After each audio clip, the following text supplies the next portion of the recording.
یہاں پہ میں چاہوں گا کہ اگر ہم تھوڑی سی مزید درود شریف کی برکات و فضائل پہ اگر آپ کچھ باتیں، یعنی یقیناً سب جانتے ہیں کہ درود شریف پڑھنا چاہیے، یا کوئی ذاتی مشاہدہ آپ نے دیکھا ہو کہ درود پڑھنے سے کسی بندے کا کوئی مسئلہ حل ہوا، یا کوئی چیزیں ایسی درود کے برکات و فضائل پہ اگر کچھ روشنی ڈال دیں پلیز۔ بہت خوبصورت بات کی آپ نے، اور میں سمجھتا ہوں یہ اتنا بڑا وظیفہ ہے کہ جس کا حکم ہمیں رب تعالیٰ نے خود دیا ہے۔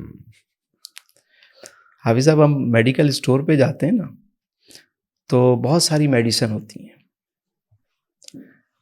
اب کسی کی پیکنگ اچھی لگے آپ استعمال کرنا شروع نہیں کر دیتے جب تک کوئی اچھا کنسلٹنٹ آپ کو نہ کہے کہ یہ میڈیسن اتنی مقدار میں نہیں کھائے۔ بالکل اپنی مرضی سے نہیں کھاتے، بھلے آپ کو پیکنگ اچھی لگ رہی ہے، چیزیں اچھی لگ رہی ہیں، اور وہ دوائی کسی نہ کسی مرض کے لیے ہے۔ بالکل ایسا نہیں کہ ہے، لیکن جب تک کوئی آپ کو بتائے نہیں۔ بالکل اسی طرح بہت سارے وظائف چیزیں وہ ہوتی ہیں، لیکن اس کے لیے اجازت ضروری ہوتی ہے۔ لیکن درود پاک کی اجازت آپ کو رب نے خود دی، حکم دیا ہے۔ اس کے ملائکہ درود بھیجتے ہیں، ایمان والوں کو حکم دیا۔ اور دیکھیے، شروع سے آپ نے دیکھا ہوگا کہ کسی نے آپ سے کہا ہوگا بیٹا یہ پڑھو، اس کے اول آخر درود پڑھ لینا۔ کبھی آپ نے غور کیا اول آخر درود کیوں؟ کیونکہ درود تو قبول ہی قبول ہے۔ اب اس غلاف میں جو شے رکھ کر تم بھیجو گے وہ بھی قبول ہو جائے گی۔ سبحان اللہ۔ تو درود پڑھنے والے کو بن مانگے ملتا ہے۔ درود پڑھنے والے کو بن مانگے ملتا ہے۔ یہ بہت بڑا وظیفہ ہے کہ بن مانگے ملتا ہے۔ میں نے اپنے بابا جی سے پوچھا ہے کہ بن مانگے کیسے؟ کہنے لگے کہ دیکھو، ہم جتنی چیزیں پڑھتے ہیں نا، اس میں کہیں نہ کہیں اپنے لیے دعا کر رہے ہوتے ہیں۔ اللہم ربنا آتنا فی الدنیا حسنہ وفی الآخرۃ حسنہ، اور بھی بہت ساری دعائیں مانگنی چاہیے، بالکل، لیکن اس میں اپنی بات ہوتی ہے۔ درود ایک واحد عبادت ہے کہ جس میں ہم اپنے لیے نہیں مانگ رہے ہوتے۔ اللہ نے ہمیں کہا کہ بندے تو درود بھیج، ہم عرض کرتے ہیں اے اللہ اللہم صلی علی محمد صلی علی محمد وعلی آل محمد، اے اللہ تو اپنے محبوب پر درود بھیج، وعلی آلہ، اور ان کی آل پر بھیج، اصحابہ۔ اللہ فرما رہا ہے بندہ تو درود بھیج، ہم عرض کرتے ہیں مالک تو درود بھیج، ہم اس قابل تو ہی بھیج دے۔ تو رب فرماتا ہے کہ میرے بندے، میں تو اس وقت سے درود بھیج رہا ہوں جب تو بھی نہیں تھا، یہ جہان رنگ و بو بھی نہیں تھا۔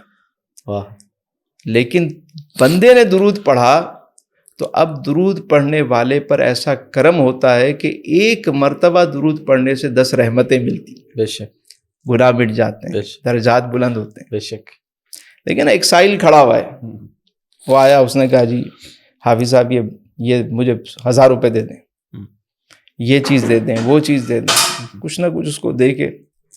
ایک آیا سائل مانگ کچھ نہیں رہا، صرف کہہ رہا ہے سخی سلامت رہے، سخی کا گھر بار سلامت رہے، سخی کی آل سلامت رہے، دعائیں دیے جا رہا ہے۔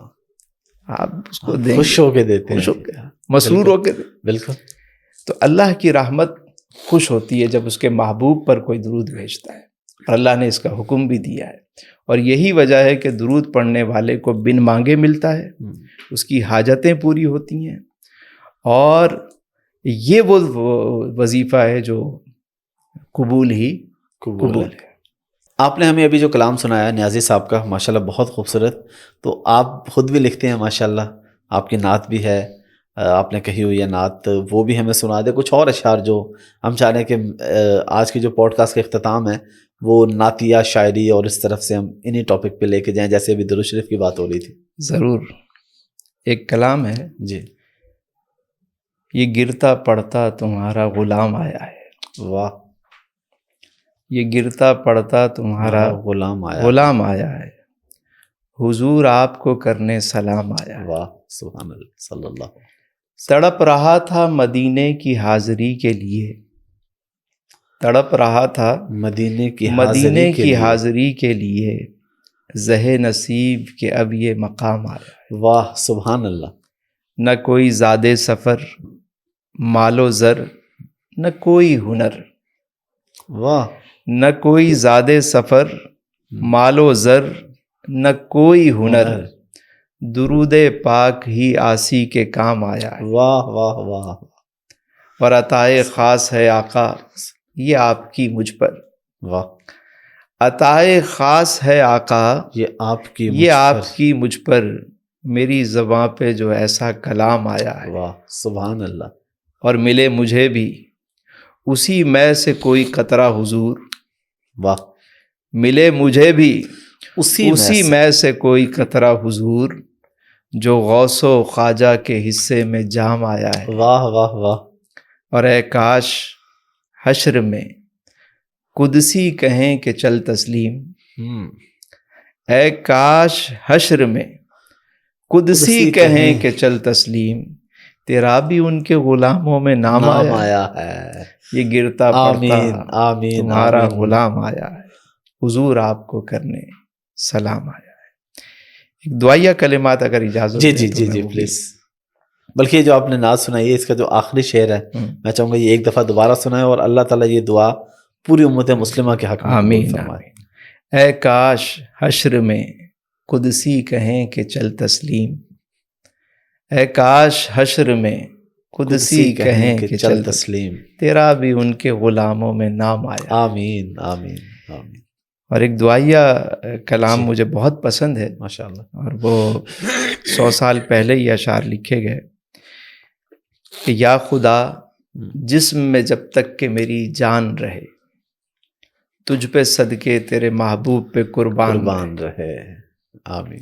شامیانہ پر جبریل کا ہو تربت پر، کشتہ عشق محمد کی یہ پہچان رہے۔ آمین۔ اور نا امیدی سے بچانا میرے دل کو یا رب، آمین۔ نا امیدی سے بچانا میرے دل کو یا رب، وصل ممکن نہیں تو وصل کا ارمان رہے۔ واہ واہ واہ واہ۔ اور دین و دنیا میں جو پایا ہے وہیں سے پایا، ہم تو جس گھر میں رہے آپ کے مہمان رہے۔ سبحان اللہ۔ اور کچھ رہے یا نہ رہے پر یہ دعا ہے کہ امیر نزا کے وقت سلامت میرا ایمان رہے۔ آمین آمین آمین۔ بہت شکریہ، بہت شکریہ۔